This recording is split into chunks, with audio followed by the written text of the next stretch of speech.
So hello everyone, welcome to the ULS Tools, that's Technology and University Library Services Committee webinar on enterprise collaboration. Today we're going to go over Box and Trello. I'm going to be keeping an eye on the chat, so if you have any questions as we go along, go ahead and put it in there, and I will save it for our participants towards the end.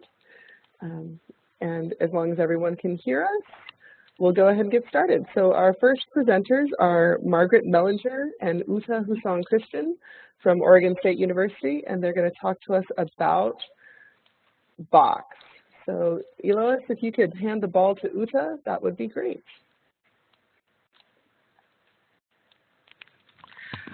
Hi, Emily. I'm trying to grab my own name. There's something wrong with my screen, so keep talking while I try to get this rectified. All right, then. Well, I can keep talking. So as everyone should be able to see, down in the left-hand corner is the chat box. So I just chatted to you all. And if you wanted to go ahead and start asking questions, we can point things in the right direction. The internet is just a wonderful invention, but it's also infuriating. So we're hoping to get this started very soon. And I just ran out of things to talk about. Hi, this is Jane Nichols, one of the fellow people coordinating this, and maybe what we could do is in the chat box, everyone could indicate whether or not they currently use either Box or Trello, and whether you're using it as a departmental thing or library-wide. Also, that's a great idea. And if you just want to introduce yourself, that would be great as well.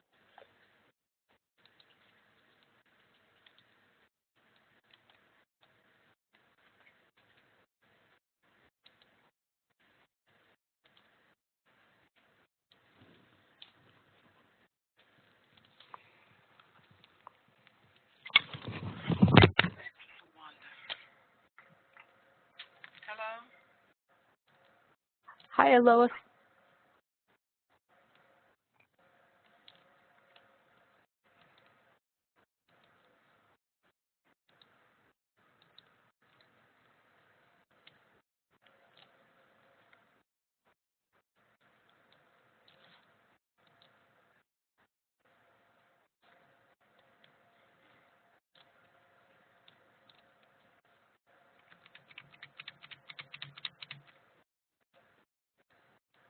So it looks like some people are new and some people are currently using it.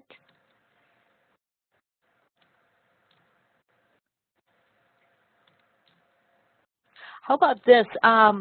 For us here at Oregon State University, which is where myself, Uta Husong-Christian, and Margaret Mellinger are, I think Box is something that came through the university.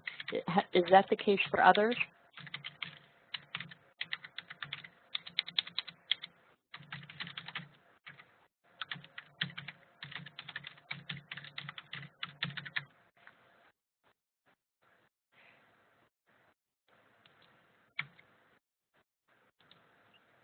Can you reclaim, Lois?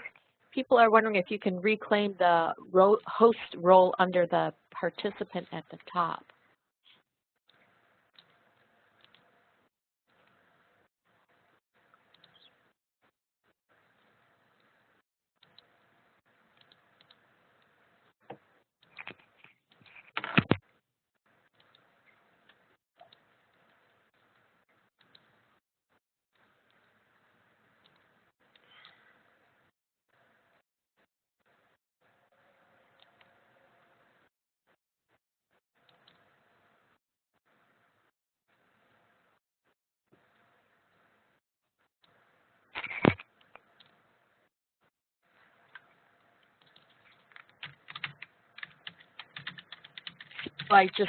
This is Jane, I just checked with Uta and she tried to, oh, for some reason I have the host role. Aha. So I'm going to give that ball to Uta.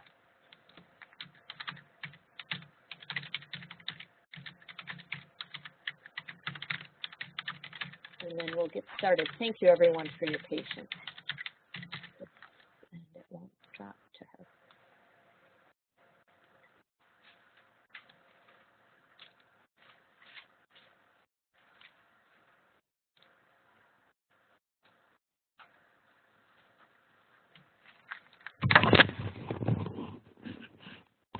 Okay, it looks like I was able Jane, to this pass is it to Dolores. I Lisa. gave the ball to you, so whoever needs it, pass it on while I try to rectify this issue with my computer. I apologize for the inconvenience. All right, it looks like Uta is ready to go. Uta, are you ready to go? I am ready to go. I do have the ball now. I'm going to Awesome. share my screen. Great.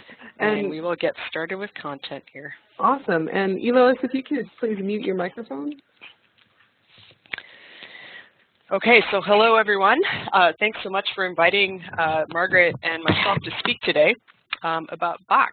It's a pretty interesting tool and we're having fun learning about it here at Oregon State University.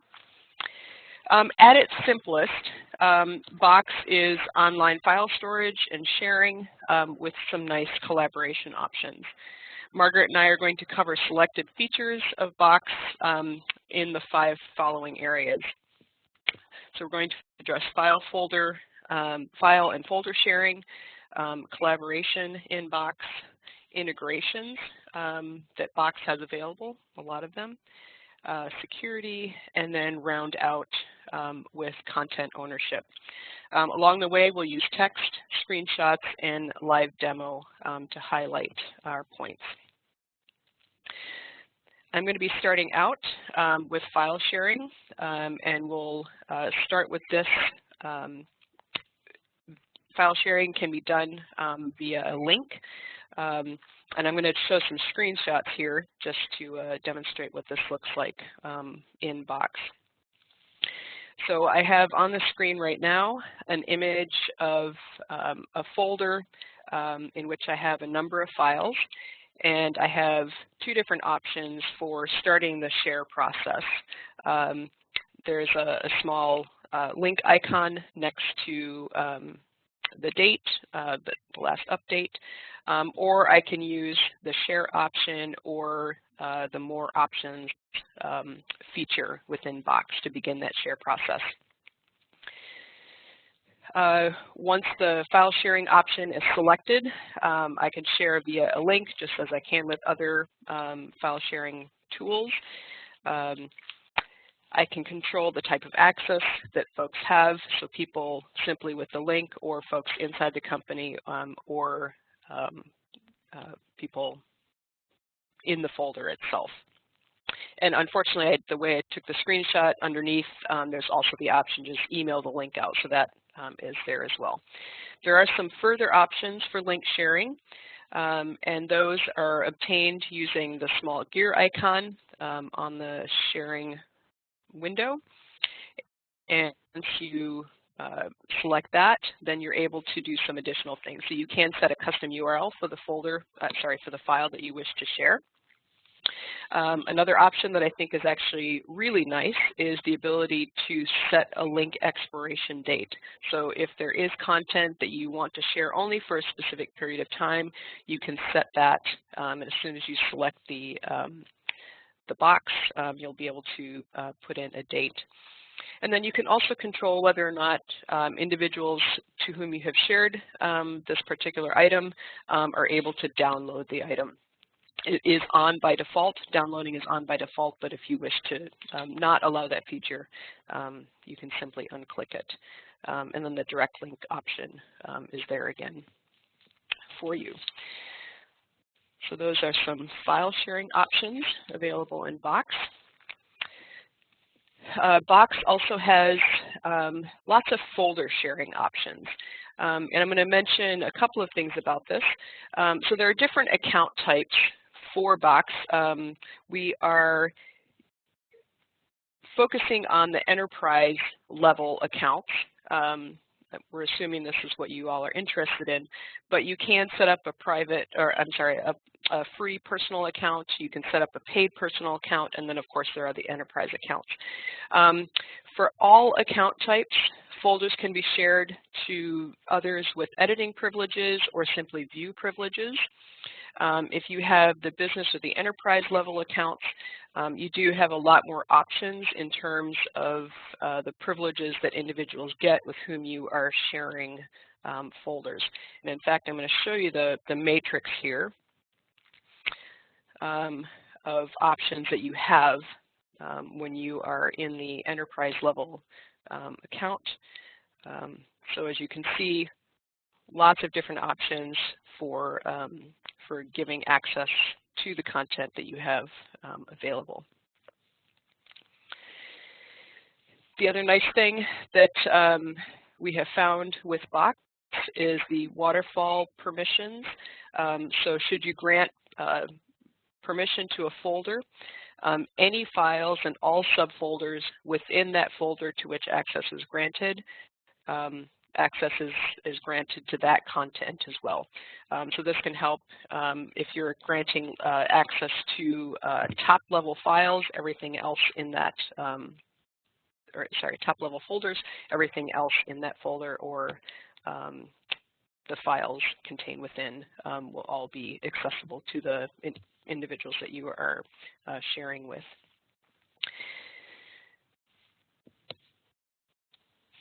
Another feature that is handy and will help address issues with content ownership, particularly where employees might leave the organization, is the ability to set up an institutional co-owner for file or folders. So this allows an individual to invite, so in this case, OSU has a folder admin account set up. That account automatically accepts co-owner requests for that content. So this then allows OSU to maintain access or ownership of material, even if an individual who initiated the content actually leaves the organization. Additional co-owners can be set up so that there's always someone outside of the main OSU admin individual who can maintain access and administrative rights to the content. But this has been an interesting feature for us and one that I think we're going to be able to make good use of. There was a particular a particular issue that we faced with content in Google Drive where an employee had left, didn't share out that content with other individuals in the organization, and we lost content as a library, which was unfortunate. In terms of collaboration, Box has a number of nice features built in, and I'm going to specifically speak right now about the collaboration or the integration of Microsoft into Box. So Microsoft Word, Microsoft PowerPoint, and Microsoft Excel web applications are accessible through Box. If you have an enterprise Box account, you must have an Office 365 enterprise level account to use this integration. But assuming that you do, you can create files online and edit them online using either Office 365 Online, or you can use the client application as well. You would have to enable Box Edit, which is available as a tool as well. If you have a free Box account, you can use the Office 365 integration without having a paid subscription to Microsoft Office Online. So that is actually a nice feature in terms of the online editing. The real-time editing that is available, if you are taking advantage of the Microsoft integration, is very nice, and I'm actually going to show this. If you're opening the document with Office 365 Online, multiple people can edit a single document simultaneously, and all changes will be automatically saved back to Box. So I'm going to actually show just opening a document. Oops, sorry. In Box. So this is a version of this presentation. Here in the upper right-hand corner, I have my options to either open with my desktop version of PowerPoint or PowerPoint Online. So I'm going to go ahead and just show the desktop application. In this particular instance,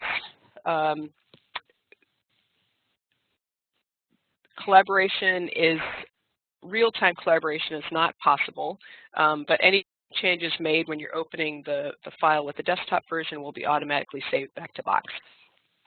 If you are opening with the online application, and I do have it open over here, so I'm just going to show that. Oops, make that go away. Sorry. Refresh. You should see that my colleague also has the document open. Actually, I'm not seeing that right now, unfortunately. Generally, it's going to show on the upper right-hand corner when another individual has the file open and is editing as well. Other options or other features in terms of collaboration, you can make comments on files. It tracks comments nicely along the right-hand side, and I can show that in a moment.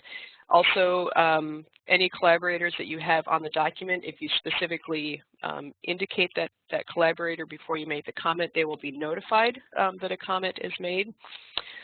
You can assign tasks and due dates as part of the commenting functionality, and then Box does nice versioning tracking as well. So let's see if I can get this to come up here so you can see that. So let's see, I'm going to make a note here. My colleague Margaret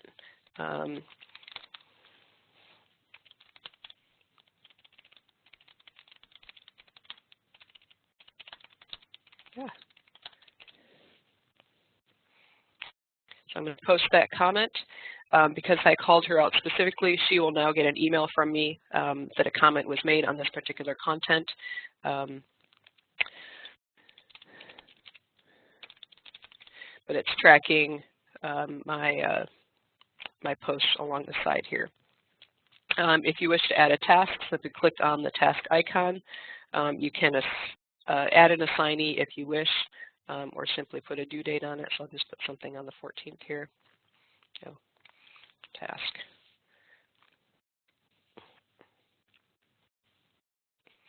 Oops, that's me.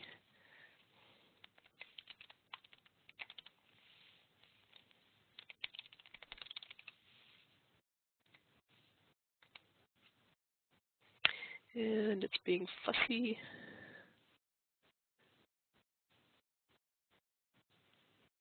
Okay, so it's not going to let me do that right now. I apologize for that. But this feature is nice for making sure that folks know that there are tasks assigned to them.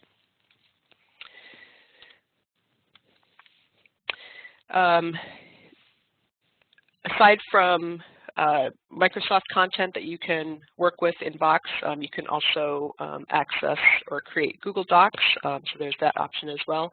And Box does also have a very stripped down online document called a Box Note. It has basic editing functionality, and that content can also be created within Box.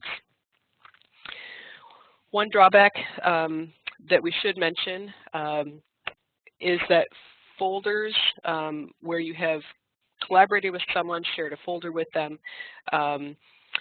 those folders are stored at the root level in the other person's Box account, and they cannot be moved into their personal file structure. So this can, I think, be a pretty serious source of frustration for some folks, especially if they have a robust file structure that they'd like to maintain. So I will show that on my Box account here. So these are all of the files and folders that I have maintained so far in Box. I have three Box folders that have been shared to me: Box Demo, Library Shared Storage Project, and Research Questions and Scope Notes. And unfortunately, I am not able to move any of those three shared folders into my preferred file structure. So I think this is a fairly serious drawback to Box, and one that folks should know of.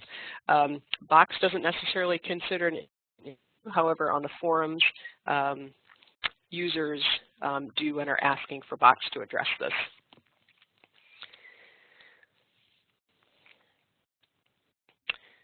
Okay, so other integrations.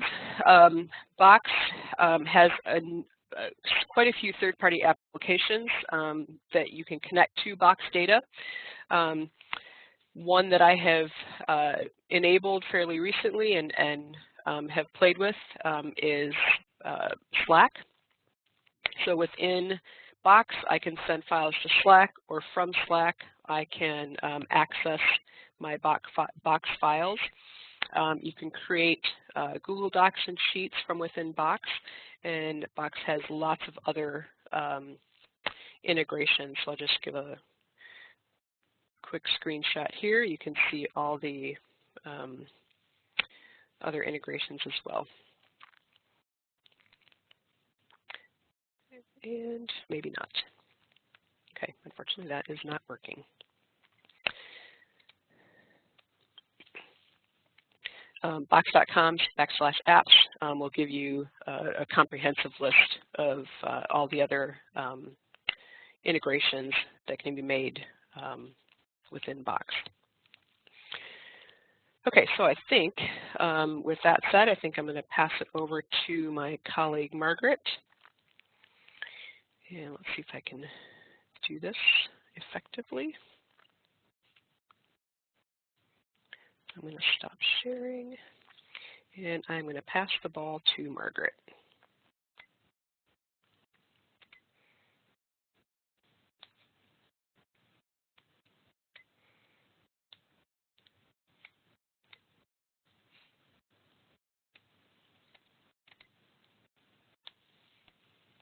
Okay, thank you, Uta. I'm going to talk a little bit about the security of Box. First of all, I think that Uta made a good point about the fact that we're using the enterprise software, and this makes a little bit of a difference because I think that for the enterprise software we have a little bit extra security that's offered. Also, we're part of the Internet 2 group of subscribers to Box, which includes academic universities and other organizations. So the one thing to think about, though, I'm too quiet. Oh, I'm sorry. Hang on a second.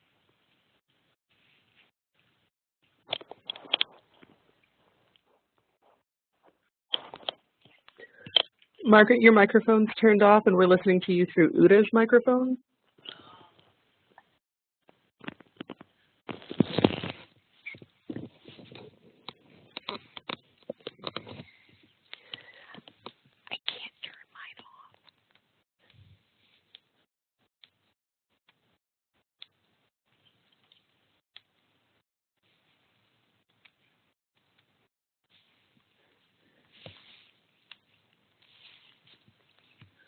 So Margaret, if you go under panelists, you should be able to turn your microphone on there. You may have to stop screen sharing for a moment. I think I got it turned on now. Can everyone hear me now? You do, yay! Thank you so much. I had so concerned about sharing my screen that I forgot to unmute myself. So I'll just start over, but I'll keep it short because we're waiting for Brian to talk about Trello as well. So I wanted to say that our version of Box is an enterprise-wide solution that's coming through Internet 2. We have we're one of 136 subscribers to Box through that Internet 2 version, and I think that that helps us with our encryption levels and some of our other security features. But all of the files that are uploaded to Box are encrypted at an industry standard using 256-bit AES encryption. And then as you transfer files, there's also a standard that's used that's quite common, it's RC4-128. Our uploaded files are private by default, and they are encrypted when they're stored.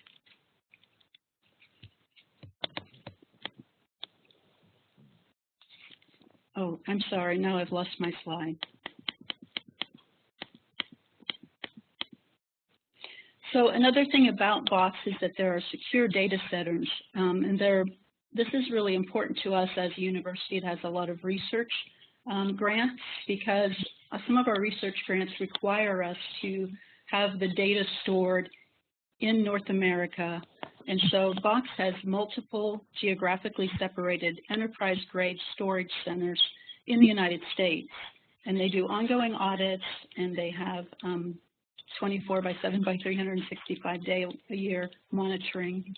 And they do local snapshots of data, and they're backing up all the data daily to an additional facility in the third location. So as I said, this is really important for some of our grants that we are working with. Another thing is that Box has certifications that allow it to be HIPAA compliant and FERPA compliant, but at our own institution, we are not using it for sensitive data because our institution has decided that because it's a cloud storage structure, we don't want to put sensitive data on there, even though it is HIPAA and FERPA compliant. As Uta said earlier, the concept of content management or content ownership is a little bit different in Box. There's an ability for the folder to own the content, whereas in other instances, such as Google or Dropbox, the content owner creates the content, and then sometimes that content will disappear if that account disappears. As we said a little bit earlier, this Box can accommodate industry-specific records retention and compliance requirements, but that's also going to be dependent on your local institution, so you'll want to talk with your IT people to make sure that that's how it's set up. Users with a personal Box account can upgrade to an institutional Box account, but business and personal data can't exist in the same Box account. So if you have your personal Box account and convert it, you would need to move your personal content to a different service, because otherwise the institution would have ownership over your content. It's important to think about that. That's our last slide. I guess we'll take questions after both of our presentations are finished, and I should escape now to hand the ball over to the next speaker. Thank you very much. Yeah, so if anybody has any questions, feel free to put them into the chat. And if you could pass the ball to Brian, he'll tell us a little bit about Trello.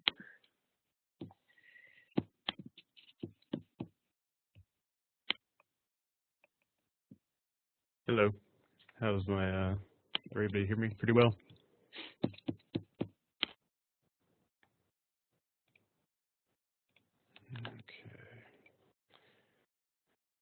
Awesome. So I'm going to talk a little bit about Trello. Context for me, I work at the University of Tennessee at Chattanooga. There are multiple enterprise collaboration tools that the university uses. Trello is not one of them, unfortunately. There really is no standard across our university. So my interaction with Trello has been within my own particular department within the library, the IT department, as well as I've used it on a national committee as well for a conference planning. So Trello at its simplest is a list of lists. You can do anything as simple as task management to more broad project management if you so want. The screen that you're seeing right now, which I'll get to more in a second, is sort of the landing page for a personal account. Sort of the preface that I'll say for any collaboration tool that I would want to use or look at using for us is that it sort of has to meet a couple of different criteria just based on experience with my coworkers or working at the institution. First is I need to sort of ask what is it that I want to do, which helps sort of scope out which tool I want to use. The next is, does the tool do the thing that I want it to do?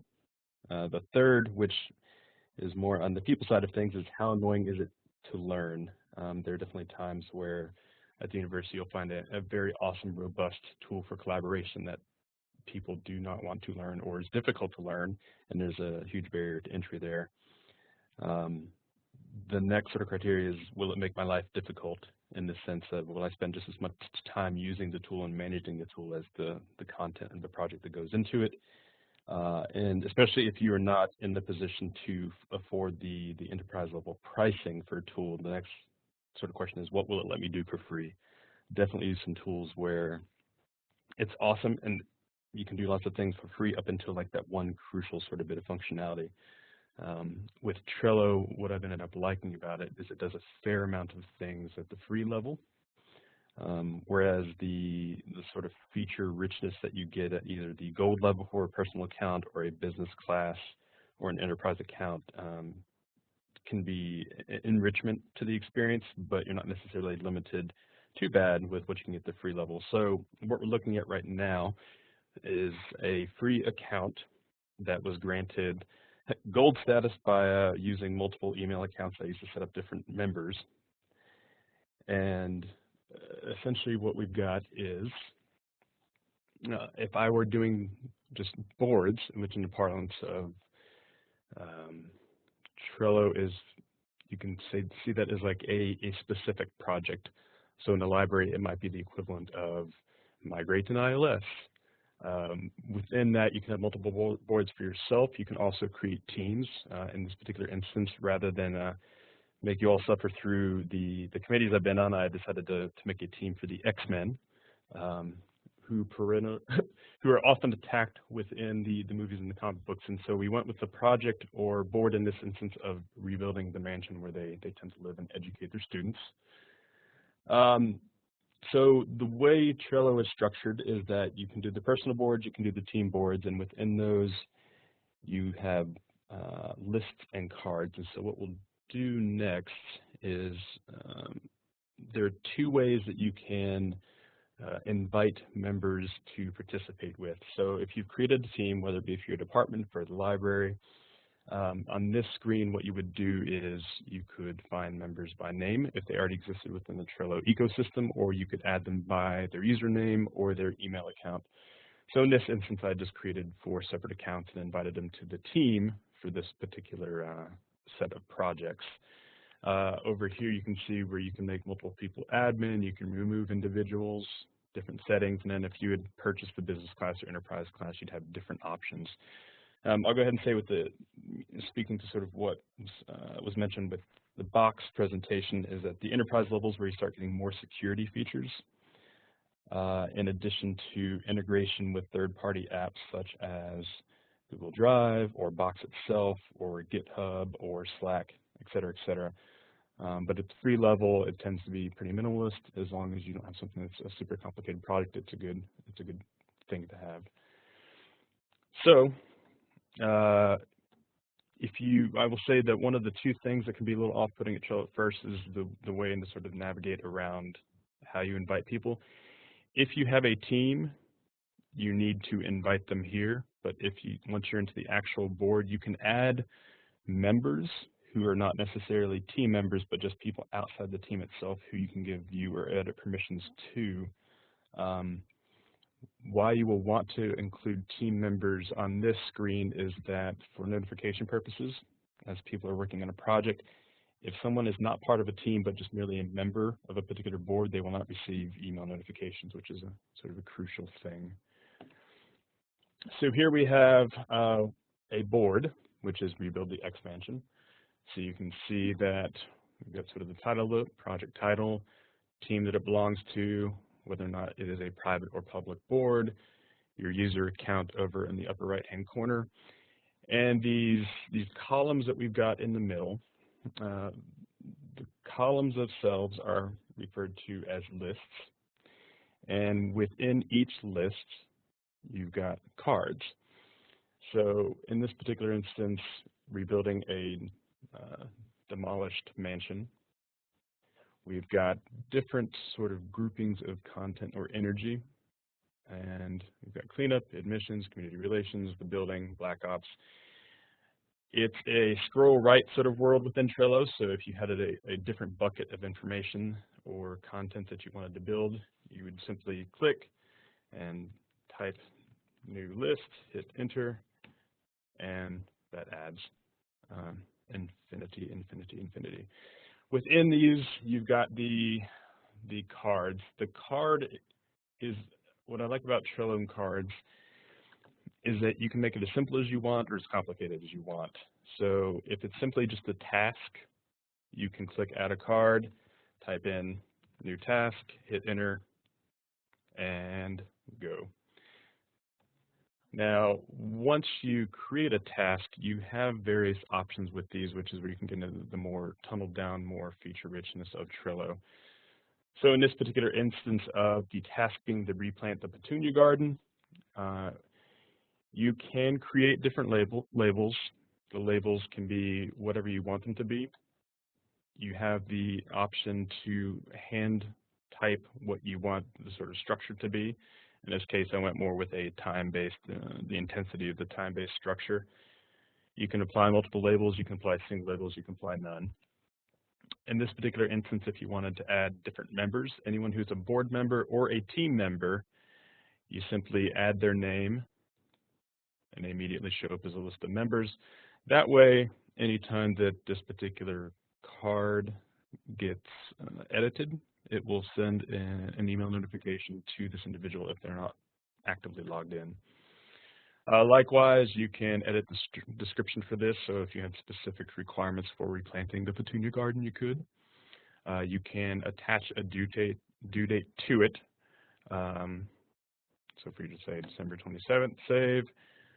Likewise, you can add different attachments at the free level. You're limited in the size of attachments. Once you go to the gold or above level, you can start including 250 megabyte attachments and above. Likewise, you have actions per card, so you could move this to a different list within the board itself. You could change the position or importance of it within that particular list. You could copy it. You could subscribe even if you weren't, say, necessarily a member of this particular item, such that if you just had an interest in being made aware of what changes are made to it. And you can archive it, which is if this particular item were done, you could choose archive it, in which case it would simply disappear from this particular list as a card. Something that's important to know about archiving and deleting within Trello is the default is to archive, which simply means that it disappears from view. It is not automatically deleted from your board, but you can easily recall both boards, cards, and lists from within Trello if something was inadvertently removed. And it's pretty good about asking you for explicit permission before deleting any one of those intentionally. Other options, so if you go in admissions where you have this students who have withdrawn because they're tired of their school being blown up, you go to edit, you can do this checklist where you maybe have individual items. It's not so robust that if you've ever used, say, a ticket tracking system like JIRA, where you've got very granular approach to each individual item. So mostly it's just a, is it done? It gives you a percentage, and you're done with that. Likewise, any individual member of the team can add comments.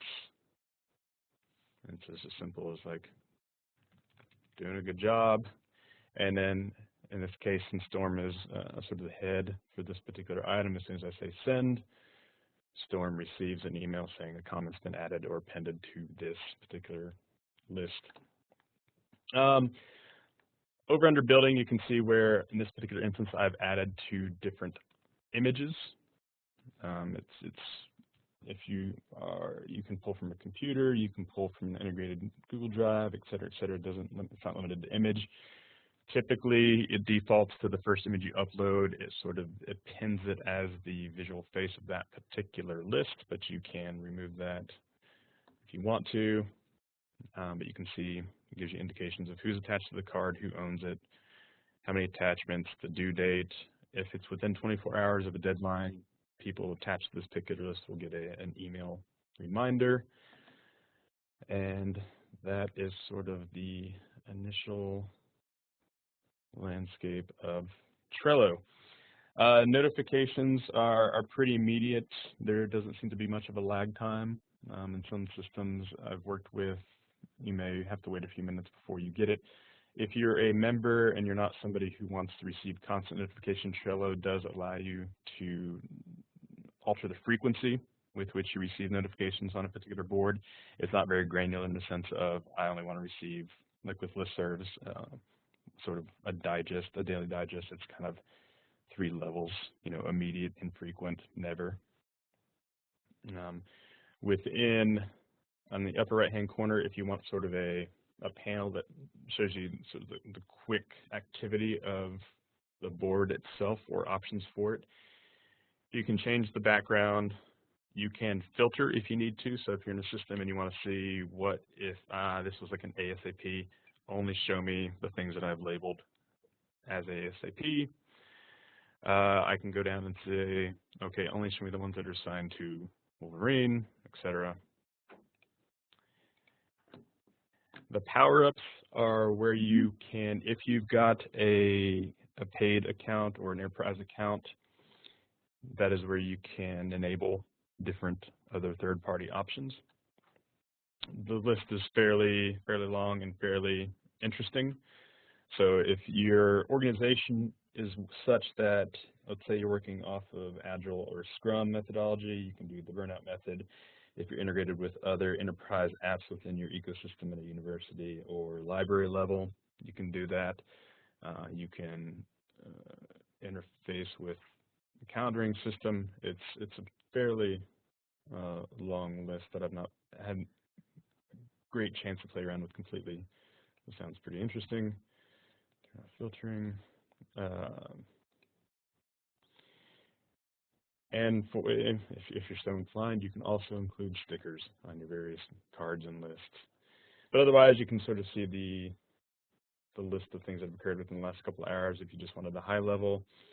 And then in different places, you can see where I could subscribe, copy the board, print, and export if you wanted to save it. You can close the board.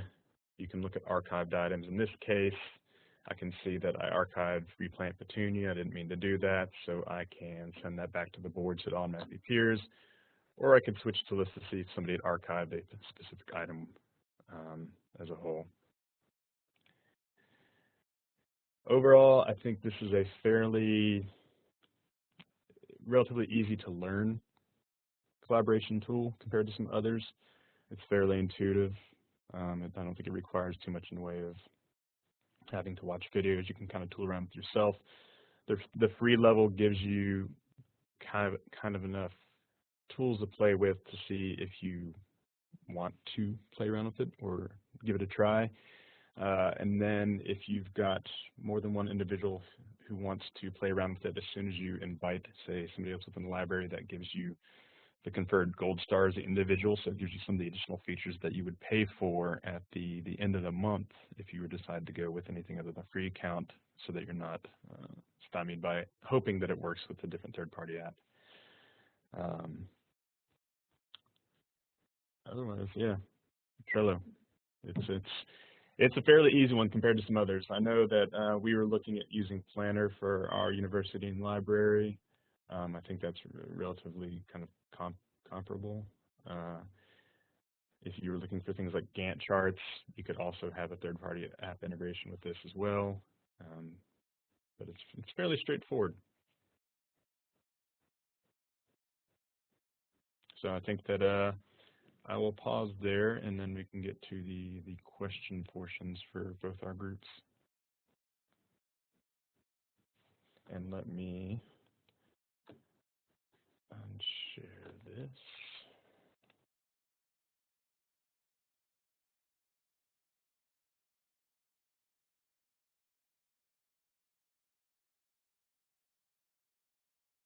All right, so, oops. Sorry, I forgot which microphone I was talking to. So that concludes our presentations. If you guys have any questions, go ahead and put them in the chat. I'm going to make my chat bigger. So Susan Moore is asking you, Brian, can you give examples of how you use Trello for like some actual projects? Yes. So a couple projects we've worked on, and in some cases we've expanded the use of Trello beyond sort of typical project management. But within the library, for example, in the IT department, we used Trello a few weeks ago to treat it more as a whiteboard. So we were looking at the individual projects that we all had on our plate, and we sort of scoped out and we created individual cards per person, or list in person, and we created cards per type of project, and we sat there and sort of played around and dragged and dropped, which is one of the kind of the nice features of Trello. It's really easy to drag and drop and reorder things.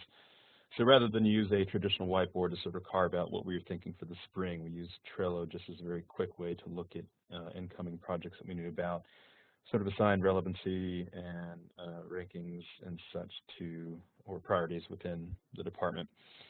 At the broader level, I'm on the Code for Lib National Conference Local Planning Committee, and what we've done there is we've got about 14,000 subcommittees within that particular larger committee, and within each committee we created a master calendar that lived at the far left, so anything that had a deadline attached to it or broader local planning committee action items we put there. And then within each subcommittee, we created action items over the course of the fall semester that we know we needed to hit target dates for. So, for example, there is a T-shirt committee, there's an accessibility committee, there is a proposals committee, there's a budget committee. So each one of those committees had their own list with their own sort of list, individual action items and cards with individual dates. And we invited everybody who was part of each committee onto the Trello board for the national conference, and then we would assign them to their specific committees. And it was a high-level way of keeping track of what is otherwise a very complicated sort of anarchic project to put this conference together. And then if you wanted to, you could track on the relative success of each particular committee. So that's one. I do know that in the immediate future we'll be within the ID department looking at sort of auditing our different web content management systems and doing maybe a migration or two. And so I'll be looking at using a Trello. You know, one board might be migrate from Content DM to a different digital collection management system. Another one might be just simply run an audit of the OU campus, which is the main CMS we use for our website. And then we would, within that, say, have a list for user tests, a list for testing, a list for any sort of server upgrades, and then within each of those individual cards have deadlines and specific tasks assigned to each subcomponent of that project. Does that help?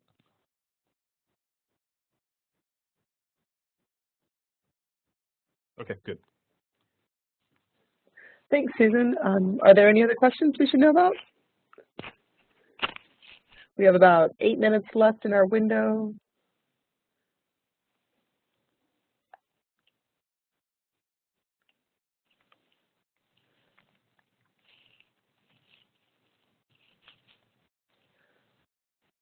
All right. You can see that Brian's typing, so I'm going to let him finish typing.